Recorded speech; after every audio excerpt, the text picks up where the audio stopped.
কোরআনের জীবন্ত ছেলেরা যখন রাস্তা দিয়ে হাঁটে, আল্লাহ রহমতের ফেরেশতারা রহমতের পর বিছিয়ে দেয় রাস্তায়। সত্য কথা বললে ভালো লাগে না। এরা আবু জাহেলের রেখে যাওয়া খালাতো ভাই, মামাতো ভাই, কি বলেন ঠিক কিনা? এখনো ভারতে বসে ফুয়ায় আছে কি নাই? হট্টগোল লাগাই দেয় মুসলমানের ভিতরে। সাবধান ওলামায়ে কেরাম, কে কওমি মাদ্রাসা, কোন হুজুর আলিয়া মাদ্রাসা, কোন মুরিদ চরমনায়, কোন মুরিদ শর্ষিনার, এগুলো দেখার সুযোগ নাই।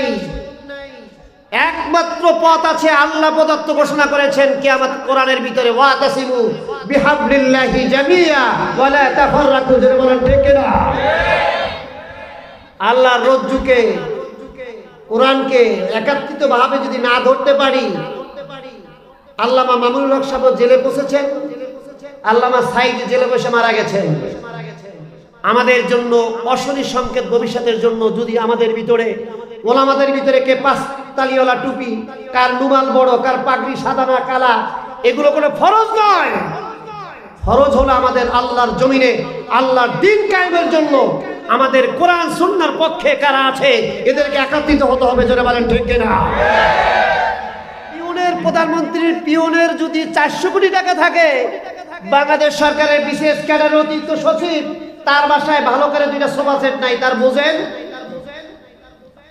আল্লাহকে কিয়ামতের ময়দানে টাকার বিনিময়ে কাউকে মূল্যায়ন করে জান্নাতি দিবেন?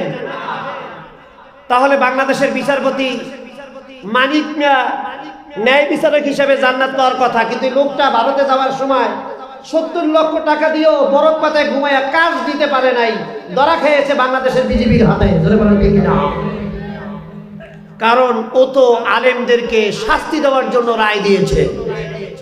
কথা বলেন না কেন? ও যদি ন্যায় বিচার প্রতিষ্ঠা করত, ওই রবের কাছে হাজিরা দিতে হবে যেই রব হলেন কঠিন বিচারের দিনের মহাবিচারক। আলাইসাল্লাহু বিআহকামিল হাকিমিন।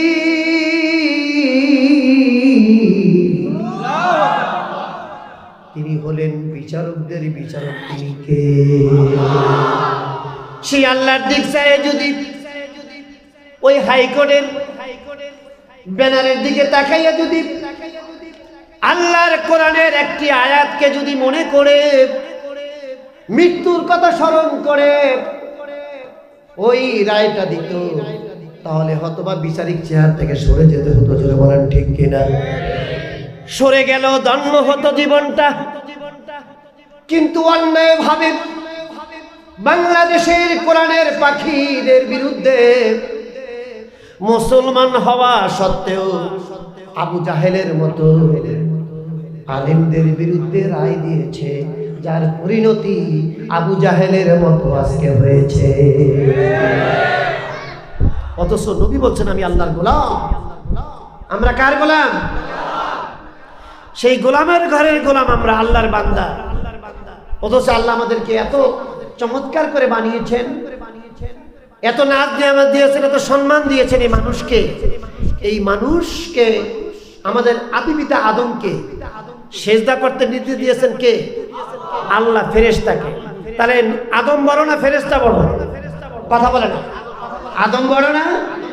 আমাদের আদি পিতা আদম আলাইহিস সালামকে সেজদা দেওয়ার জন্য বলছেন, সেজদা দিয়েছে, কিন্তু একবার ইবলিস দেয় না। ইল্লা ইবলিস বলছে, তিনি অহংকার, তিনি বলছেন আমি আগুনের তৈরি আর আদম হলো মাটির তৈরি। সুতরাং মাটি থাকে নিচুর দিকে আর আগুন থাকে কি? অহংকারে তাকে ধ্বংস করে বলে দিয়েছে। আর আদমকে আল্লাহ সম্মানিত করেছেন। আদমের সন্তান কিয়ামত পর্যন্ত মুসলমান আসবে, আল্লাহ তাআলা তাদেরকে সম্মানিত করেছেন। সুবহানাল্লাহ। আদমকে তো চমৎকার করে বানালেন। সে আদমের সন্তান আমরা, আমাদেরকে অসংখ্য নিয়ামত দিয়েছেন। কিয়ামত পর্যন্ত যদি এই নিয়ামতের শুকর আদায় করতে যাইয়া আমরা সেজদায় অবনত হয়ে থাকি, কিন্তু শুকর আদায় করা যাবে?